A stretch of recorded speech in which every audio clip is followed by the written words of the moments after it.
Hello friends, a very warm welcome to this session of e-notebook on idioms and phrases. Most of us find this topic very difficult to remember. So here on e-notebook, we have come up with a series of videos on idioms and phrases that have been asked in previous year examinations. So do make it a point to go through all the videos in order to get full confidence in this topic. So let us start with the first one. The first one here is turn turtle. Now in every idiom, you'll have to find your own way of remembering it. For example, in this idiom, we have a word called turn. Turn means complete reversal. So this idiom can be used in two senses. One, when there's complete overturn of situation, you're expecting something and completely opposite of it happens. Then we can use it, or even in literal sense, it can be used when something gets overturned. For example, after the collision, both the cars turned turtle, means turned back. The next one is grease the palm. Now when you have grease in your palm, the money slips off. Where? To somebody else's hand. That means to bribe. I greased my sister's palm to stop her from telling mom that I had a party last night. Or maybe this is one of the main reasons of corruption in India as well. The next one is feather one's own nest. Nest can be used for your home and feather here means money. So feather one's own nest means making money. But how?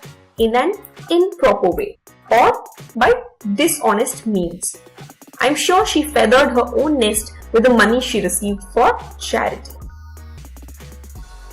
The next one is strain every nerve. Now when you work so much that every nerve of yours is about to break, that is when we use this phrase. That means working extremely very hard. I strained every nerve to get full marks, means I did as much as I could do. The next one is to put a spoke in one's wheel. Now this is an easy one.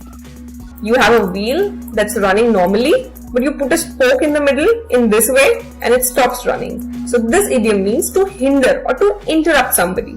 She was jealous of your success and couldn't resist putting a spoke in your wheel, or maybe to hinder your success. Next is evening of life. Now this looks very interesting. Maybe you have three phases in life: morning, afternoon and evening. Now this is the last stage of life, that is old age. I'm not interested in marrying again now that I am in the evening of life or in the old age. The next one is cock and bull stories. I'm sure most of you would have done this in your childhood. Making cock and bull stories means making absurd and untrue stories or making up things. For example, in the sentence we can use it as, don't ask him about where he spent all the money. You only hear a cock and bull story or made up stories, which are not true. The next one is a live wire. A live wire can give you current. It can give you electric shock. The best example I have for this one is Kareena Kapoor's character in Jab We Met. She was a live wire in that. Usage in the sentence, we need a live wire like her in the department. Let's give her a job. And these kind of people are most favored, I guess. The next one is wet behind the ears. Now this one has a story related to it. When a baby is born, he's fully covered with the amniotic fluid. The amniotic fluid behind the ears is the last one to dry up. That's when we use this idiom, when somebody is very young and without much experience. For example, he's still wet behind the ears, so he could not be given this big responsibility. Here comes the next one, a man of letters. This is a very easy one. Somebody who's a man of letters is a one who studies quite a lot, who's a scholar, who's maybe the topper of the class. The usage in the sentence, as a man of letters, Suraj could speak for hours on the works of Shakespeare. Or maybe somebody who studies so much, somebody who knows quite a lot. Next one is to break the ice. Now, yesterday what happened with me was, I met a friend's friend. And I was pretty uncomfortable, talking for the first time. And so, it was very nice of her to break the ice between us or to initiate the conversation. So, this is what you need to do when you meet a stranger. The next one is make both ends meet. Now, this idiom reminds me of the struggling youth.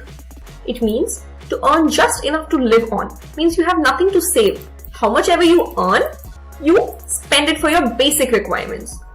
Usage in a sentence, Surya could hardly make both ends meet with his income. The next one is face the music. I'm sure all of us love music. But in this idiom, it means the complete opposite. Maybe when your mother is scolding you, you feel like it's a very regular music. That means to be reprimanded or to be scolded. Usage in a sentence, I faced the music means I got scolded when I was caught stealing a mobile phone. If you like the video, please hit the like button, comment and share it with your friends. Also, don't forget to subscribe for all our future videos.